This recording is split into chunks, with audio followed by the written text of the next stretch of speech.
ఇది బాబు చిట్టా అంటూ సాక్షి ఒక కథనాన్ని ప్రొజెక్ట్ చేసుకొచ్చింది. ఏడీఆర్ నేషనల్ ఎలక్షన్ వాచ్ ఇద్దరు కలిసి రిలీజ్ చేసిన నివేదికలో చంద్రబాబు నాయుడు దేశంలోనే రెండవ అతిపెద్ద ధనిక ముఖ్యమంత్రి, 931 కోట్లు ఉన్నాయి. క్రిమినల్ కేసులు ఆయన మీద 19 ఉన్నాయి. చంద్రబాబు 32 తీవ్రమైన ఐపీసీ సెక్షన్ల కింద అభియోగాలు ఉన్నాయి. ఐపీసీ 307 కింద 2 హత్యాయత్నం కేసులు ఉన్నాయి. 10 నేరపూరిత కుట్ర కేసులు ఉన్నాయని.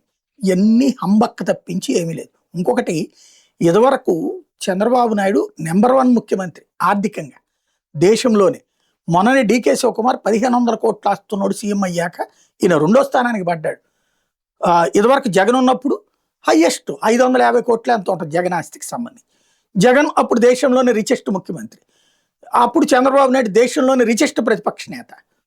అలాగే ఇప్పుడు వచ్చేటప్పటికి చంద్రబాబు స్థానాన్ని శివకుమార్ ఆక్యుపై చేయడం వల్ల 2వ స్థానానికి వచ్చాడు. ఆయన 1500 కోట్లు, 930 కోట్లు. ఇది కాబట్టి ఇది పెద్ద భయంకరమైన ఇష్యూ కాదు, కొత్త ఇష్యూ కాదు. పాత సీసాలో కొత్త సార, అంతకు మించలేదు. నెంబర్ 1.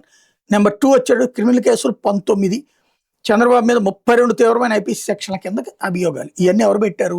జగన్ టైంలో పెట్టినటువంటి కేసులు, ఆయన ప్రత్యర్థులు పెట్టే కేసులు. జగన్ మీద చంద్రబాబు ఎట్ట పెట్టారు, కాంగ్రెస్ ఎట్ట పెట్టిందో ఈ అంతే ఉంటాయి.